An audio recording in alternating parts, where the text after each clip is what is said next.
ایک سرسبز جنگل کے کنارے ایک صاف اور پرسکون دریا بہتا تھا۔ جانور خوشی خوشی کھیلتے تھے، ہنستے تھے اور دھوپ میں مزے کرتے تھے۔ سب کچھ پرسکون اور خوبصورت تھا۔ اسی جنگل میں ایک ننھا سا کچھوا رہتا تھا جس کا نام تھا مانو۔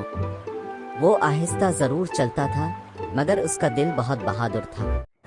اچانک ایک دن گھنے بادل چھا گئے، تیز بارش شروع ہو گئی اور دریا کا پانی خطرناک حد تک بڑھنے لگا۔ جانور گھبرا گئے۔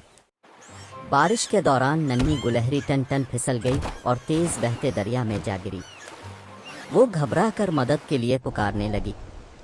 سب جانور کنارے پر کھڑے تھے مگر تیز پانی کو دیکھ کر کوئی بھی آگے بڑھنے کی ہمت نہ کر سکا۔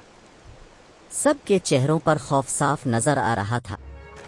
تبھی مانو آہستہ آہستہ آگے بڑھا۔ اس نے مضبوط آواز میں کہا، میں ٹن ٹن کو بچاؤں گا۔ سب حیران رہ گئے۔ مانو بہادری سے دریا میں اتر گیا۔ پانی کا بہاؤ بہت تیز تھا مگر اس نے ہمت نہیں ہاری۔ وہ پوری طاقت سے آگے بڑھتا رہا۔ مانو ٹن ٹن کے قریب پہنچا اور بولا، میرے خول کو مضبوطی سے پکڑ لو۔ گلہری نے فوراً اسے تھام لیا اور مانو واپس کنارے کی طرف تیرنے لگا۔ کافی کوشش کے بعد مانو دونوں کو محفوظ کنارے تک لے آیا۔ بارش رک گئی اور سب جانور خوشی سے جھوم اٹھے۔ اس دن سب نے سیکھا کہ بہادری رفتار میں نہیں، دل میں ہوتی ہے۔ مانو چھوٹا تھا مگر اس کا حوصلہ سب سے بڑا تھا۔